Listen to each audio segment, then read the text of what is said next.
राम।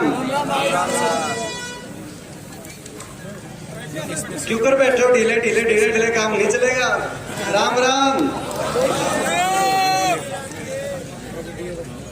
हमारे आज इस खटखट टोल कमेटी द्वारा आयोजित इस कार्यक्रम में उपस्थित राज्यसभा में, देश की संसद में मेरे साथी, पहले हम दोनों लोकसभा में थे, ठीक कह रहे थे। आज ये भी आपको हमारे को सोचने की जरूरत है कि आपने सबको निमंत्रण दिए, लेकिन आपके दो बेटे आए, दोनों राज्यसभा से आए। इस सरकार ने जैसा चक्रव्यूह, मैं आपको बताना चाहता हूं, जैसा चक्रव्यूह मुझे लोकसभा में पहुंचने के लिए पहुंचने से रोकने के लिए रोहतक में रचा था, वैसा ही चक्रव्यूह जयंत चौधरी जी को भी लोकसभा में पहुंचने से रोकने के लिए इस सरकार ने वहां भी वही चक्रव्यूह रचने का काम किया था। 2-4 हजार से यहाँ कसर रह गई थी और उतना ही मार्जिन जैन जी का भी था। तो आज हम इनको शुभकामनाएं भी देते हैं। इन्होंने जो बात की कि भाई अगली बार आज राज्यसभा में, अगली बार दोनों भाई लोकसभा में चलेंगे, ये आज आपको शुभकामनाएं देते हैं।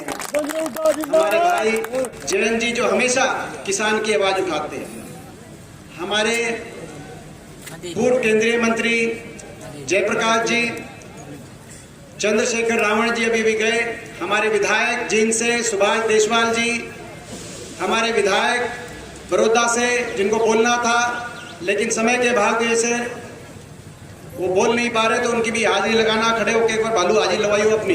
हमारे विधायक भाई बालू जी, जब इनको टिकट मिली पीछे तो बहुत रोला मीडिया ने मचाया कि ऐसे व्यक्ति को टिकट दे दी, भाई इनके पास तो गाड़ी भी नहीं है, ट्रैक्टर और मोटरसाइकिल है। तो मैं कोई बात नहीं, ट्रैक्टर और मोटरसाइकिल में घूम के बालू तैयार करके और जाके खट्टर सरकार के चिपटा देंगे, ये वो बालू है भाई। हमारे विधायक बलबीर वाल्मीकि जी, इनको भी बोलना था, ये भी आज नहीं बोल पा रहे, इनकी भी हाजिरी लगाना। बलबीर एक बार खड़े होकर हाजिर हुआ भाई अपनी।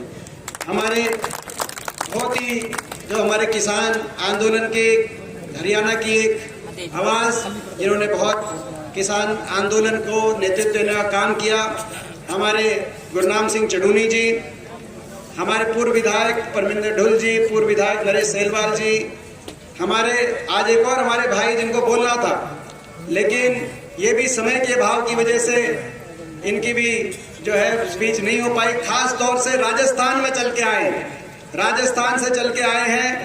राजस्थान विश्वविद्यालय जयपुर में उसके छात्र संघ के अध्यक्ष मेरे छोटे भाई हैं, मेरी टीम के सदस्य हैं। और भाई निर्मल, आप भी खड़े होकर अपनी हाजिरी लगवाओ। भाई निर्मल चौधरी राजस्थान से चल के आए, क्योंकि जब तक सारे प्रदेश एक नहीं होंगे तब तक लड़ाई नहीं लड़ी जाएगी।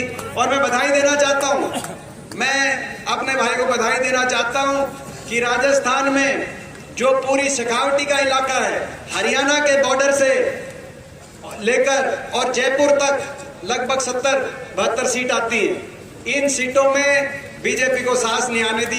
शेखावटी का इलाका तो साफ कर दिया था अपने हाथों तो पूरी, और वो तो आगे जाके इन्होंने सांस ली। तो ये जो सारी किसान बेल्ट थी वहां से बीजेपी साफ हुई थी इस बार।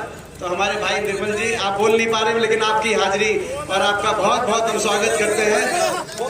क्या बोलेंगे निर्मल जी? अभी इस प्रोग्राम जब हम आगे आपसे इजाजत लेंगे, इसके बाद निर्मल जी की स्पीच करवाएंगे, सारे नौजवान कह रहे हैं। हमारे भाई अभिमन्यु जी, अभिमन्यु कुहाड़ जी, वो भी किसान आंदोलन की एक ऐसी शख्सियत। हमारे भाई डिम्पी पहलवान जी, जयदीप धनखड़ जी, प्रमोद सहवाग, धर्मेंद्र ढोल, हरिकेश, भूपेंद्र टोल कमेटी के हमारे भूपेंद्र जी, कृष्ण जी, अनीश खटखड़ जी, पूनम कंडेला जी, अनीता जी, हर छिकारा जी, बलराम कटवाल जी, राजेंद्र सूरा जी, प्रदीप गिल जी, वीरेंद्र गोगड़िया जी, दिलबाग शंडील जी, रविंद्र देशवाल जी, दिनेश डोला जी, दिलबाग हुड्डा जी, जगबीर डिगाना, अनिल दलाल, करतार सैनी जी, संजीव कल्याण जी, अंकुश परोचा जी, सत्येंद्र सारन जी, विकास खटखड़ जी, रणधीर मोर जी, राजेंद्र सूरा जी, और हमारे सभी, किसी का नाम रह गया हो, सभी पिता तुल्य मेरे बुजुर्ग नौजवान साथी मातृशक्ति। आप लोग बहुत देर से बैठे हैं, मैं ज़्यादा लंबी बात, और मुझसे पहले सबने अपनी अपनी बात आपके बीच में रखी। मैं सबसे पहले मैं भी सभी 750 हमारे किसान जिन्होंने अपनी जान कुर्बान करी, उनको मैं श्रद्धांजलि देता हूं। और आपको मैं इस बात के लिए धन्यवाद करता हूं टोल कमेटी का कि आपने अपने किसान शहीदों को याद किया और यहाँ पर स्मारक बनवाने की एक बहुत अच्छी पहल करी। और ये सही कहा भी जयंत भाई ने कि जो समाज, जो देश, जो अपने पूर्वजों को, उनके कुर्बानियों को, उनके आदर्श उसूलों को याद नहीं करते, वो आगे नहीं बढ़ते। तो जब तक हम याद नहीं करेंगे कुर्बानियां हमारे किसान भाइयों की, तब तक आगे कौन किसान की लड़ाई लड़ेगा। तो आज आपने बहुत अच्छा ये एक पहल करी है, मैं अपनी तरफ से आपका धन्यवाद करता हूं। एक किसान का बेटा होने आपके मैं आपका धन्यवाद करता हूं, आपका भाई होने के नाते मैं धन्यवाद करता हूं। मुझे बहुत बार खटखट टोल पे आने का अवसर मिला जब आंदोलन चल रहा था, और मैं ये कह सकता हूं कि कभी भी आपके बीच में जब मैं पहुंचा तो मैं किसी राजनीतिक दल का व्यक्ति होने के नाते या सांसद होने के नहीं पहुंचा। मैं एक किसान के बेटे के रूप में हमेशा आपके बीच में मैंने आके आपका समर्थन साथ, जो हमारा सबका कर्तव्य बनता था पूरे प्रदेश में।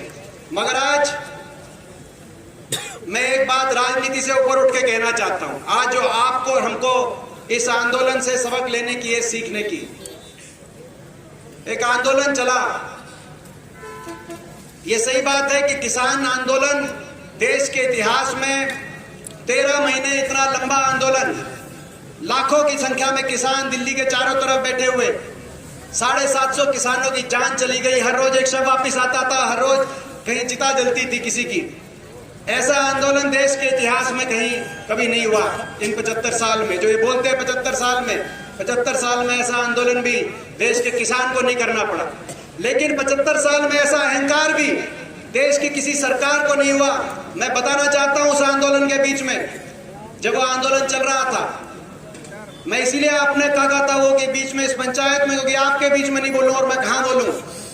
वो ऐसा समय था कि देश की सबसे बड़ी पंचायत में मैं जाता था। हरियाणा से 15 सांसद है, आपको पता है, 10 लोकसभा के, 5 राज्यसभा के, 14 सांसद भाजपा के। मैं एकमात्र विपक्ष के सांसद के रूप में देश की सबसे बड़ी पंचायत में जाकर जब मैं बोलता था किसान की बात मानो, तो पूरी भारतीय जनता पार्टी कहती थी नहीं मानेंगे। मैं कहता किसान की बात नहीं मानते तो किसान को किसान मानो, कि नहीं मानेंगे ये तो उपद्रवी हैं, ये तो आतंकवादी है। तो कैसे क्या क्या शब्द, क्या क्या अपमानित शब्दों का प्रयोग किया गया होगा, आप अंदाजा लगा सकते हैं।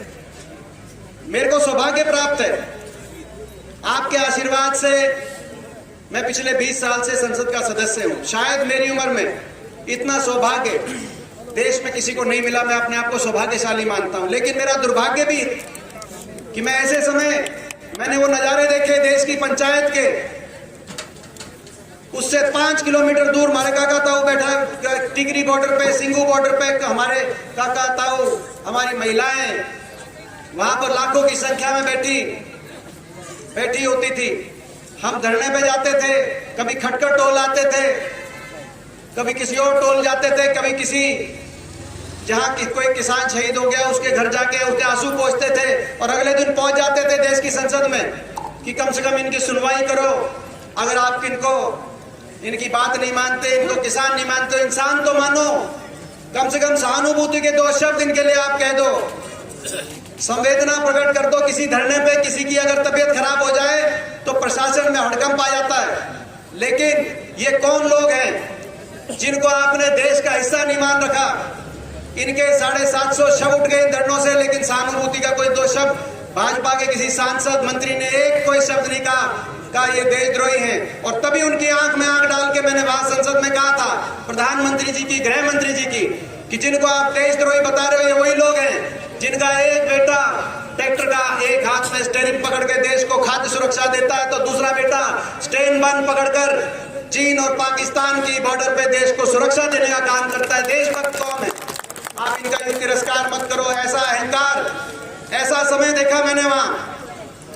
मैंने कहा 20 साल से मैं मेंबर हूं पार्लियामेंट का, लेकिन वो ऐसा 1 साल था जिन लोगों के साथ पार्लियामेंट में हम अंदर बहस करते, बाहर कैंटीन में आके, सेंट्रल हॉल में आके चाय पीते, कॉफी पीते, किसी के साथ चाय और कॉफी पीने का जी नहीं करता था, क्योंकि सब जिस नजर से देखते थे, कोई कसूर नहीं था मेरा, लेकिन इस बात का कसूर था कि हम किसान की बात उठाते थे, हम किसान के बेटे थे, इस बात का कसूर था।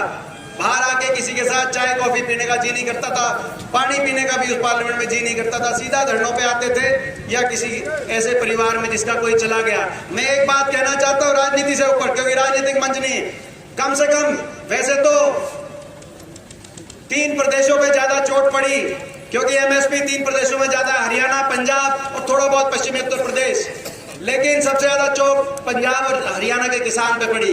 कम से कम जब पंजाब पे चोट पड़ी, पंजाब के सारे सांसद, चाहे कोई आम आदमी का हो, चाहे अकाली पार्टी का हो, चाहे कांग्रेस पार्टी का हो, सारे सांसद किसान के साथ खड़े हो गए। लेकिन जब हरियाणा के किसान पे वही चोट पड़ी तो हरियाणा के 14 सांसद, सारे सांसद किसान के खिलाफ संसद में खड़े हो गए और मैं अकेला वहां पड़ गया। मैं आपको इसीलिए कह रहा हूं, राजनीति से ऊपर उठ के कम से कम आने वाले समय में आपको समझ से काम लेना है और समझदारी से, जो चौधरी चरण सिंह कह के गए कि एक आंख खेत की डोरी पे और दूसरी आंख दिल्ली की राजनीति पे आपकी होनी चाहिए। समझदारी से कम ऐसे फैसला लेना कि कल को हरियाणा प्रदेश के मजदूर पे, किसान पे अगर कोई चोट मारता है तो उसकी गवाही देने के लिए संसद में और विधानसभाओं में गवाही देने के लिए कम से कम खड़े हो जाए, उनका मजाक बनाने के लिए कम से कम खड़े ना। ये मैं आज आपके बीच में, क्योंकि मैं आज आपके बीच में नहीं कहूंगा तो और कहाँ कहूंगा। राजनीति की बात मैं आज नहीं करना चाहता, मैं तो यही कहना चाहता हूं कि आज आपकी भावना का हम धन्यवाद करते हैं। यहाँ पर स्मारक बनाने की बात आई है, मुझे नहीं पता कि ये जो है यहाँ पे भूमि उपलब्ध है या ये भूमि खरीदी जाएगी। मैं इतना जरूर कह सकता हूं कि जो भूमि खरीदने में जो है, जो निजी तौर से, क्योंकि वो घोषित करना मैं समझता हूँ उचित नहीं होगा, लेकिन जो मुझसे हो सकेगा वो मैं करूंगा। और अपने सांसद कोटे से यहाँ पे शहीद स्मारक जो बनेगा, क्योंकि आज ठीक है 14 होंगे बीजेपी में, मगर एक एमपी कोटा थारे पास भी है, अपने एमपी कोटे से 21 लाख की घोषणा मैं यहाँ पे अपना जो भी आप बनाएंगे, मगर वो जब जगह आपके पास होगी उसमें वो खर्च के काम आएगा। और दूसरी बात, 6 महीने के बाद भाई ये जो है इसको पूरा ही आपको कहने की जरूरत नहीं पड़ेगी, मेरे को भी कहने की जरूरत नहीं है। मौका लगेगा तो आप जो कहोगे जो है फिल्म मेरा होगा, हाथ आपकी होगी, मेरे को कुछ आपको कहने की आवश्यकता नहीं है।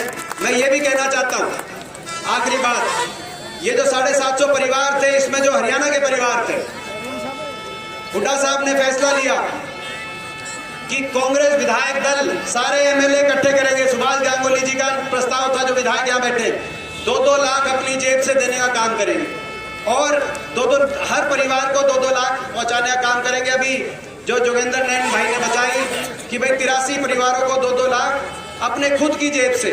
मैं ये सही है कि पंजाब में कैप्टन अमरिंदर सिंह जी की सरकार ने 5 लाख और हरियाणा में, मगर देश में कहीं अपनी जेब से अगर एक परिवार के पास पहुंच के, उनके आंसू पहुंच के और 2-2 लाख देने का काम हुआ खुद अपनी जेब से, तो हरियाणा के अंदर हुड्डा साहब ने ये फैसला किया। और साथ में ये भी हमारी घोषणा, जो कंडेला के अंदर जो किसान शहीद हुए थे, जैसे उनके परिवारों में हर परिवार में एक पक्की सरकारी नौकरी, ताकि आने वाला समय इतिहास ये ना भुलाए कि हमारे समाज के लोगों ने इस तरह से कुर्बानियां दी थी।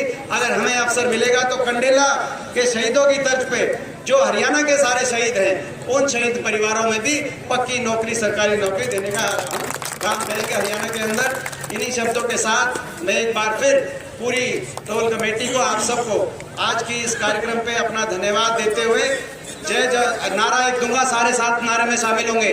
जय जवान, न्यू काम नहीं चलेगा, जय जवान।